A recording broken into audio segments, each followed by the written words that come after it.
One really good and interesting word to know is alliteration. Alliteration. It comes up a lot in poetry. So what does it mean? Draw a line over here.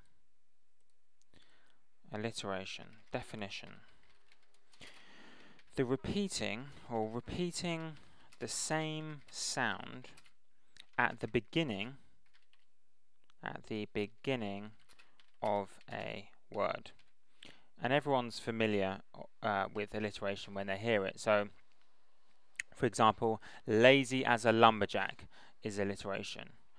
Now, alliteration, when you see alliteration, that tends to add a flowing quality to the writing or the speech. Now, you might think that means it's always light-hearted. If it's flowing, it must mean it's always light-hearted or humorous. But it isn't that doesn't always mean that.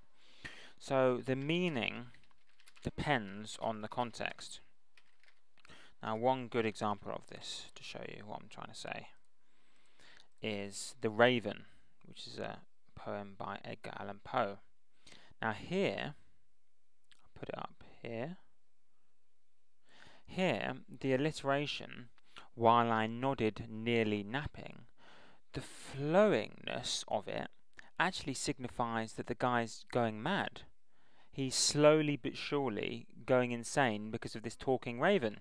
So that isn't light-hearted or humorous at all. It's serious for that guy. So alliteration often can be light-hearted, but sometimes the flowing quality can have a serious meaning depending on the context.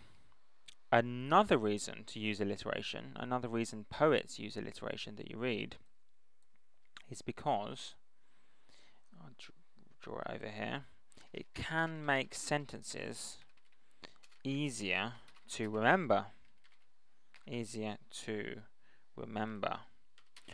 So for example, dead as a doornail, you might have heard, or busy as a bee, or right as rain. All phrases you may know, right as rain. And companies use alliteration as well in their titles sometimes. So you get cost cutters, or Best Buy.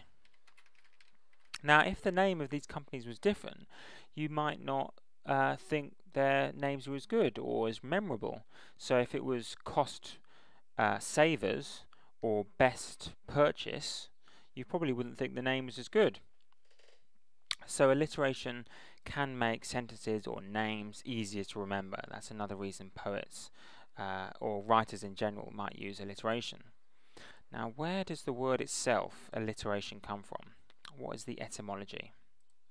Because this can help you remember what the word means. Etymology. Etymology just being the origin of the word. Now, or where it came from.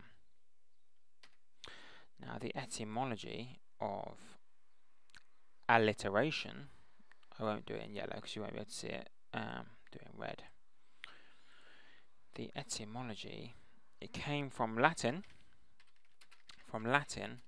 Ad, meaning to, and more interestingly, litera, meaning letter. So think to or about letters. That's what you can kind of think of when you think alliteration. To or about letters. Now notice that alliteration is always about the beginning of a word. That's quite important to remember. I'll do it over here. Alliteration is always about the beginning, always about the first sound of a word. Not necessarily the first letter, but the first sound of a word.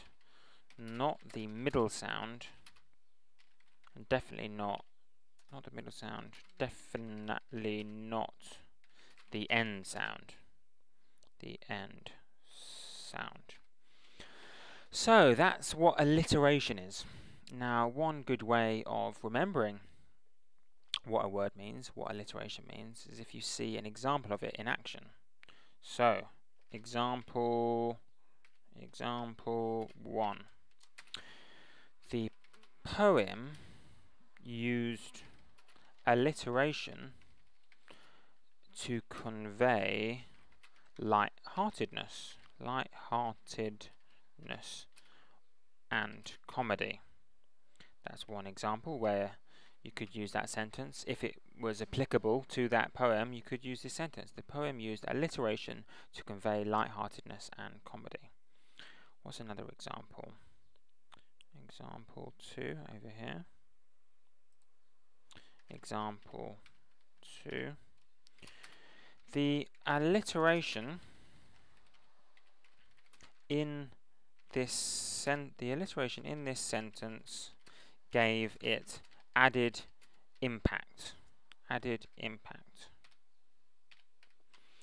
So really that could be anything. That could be added impact because it made it funnier or made it more memorable or made it more even serious or sad or scary.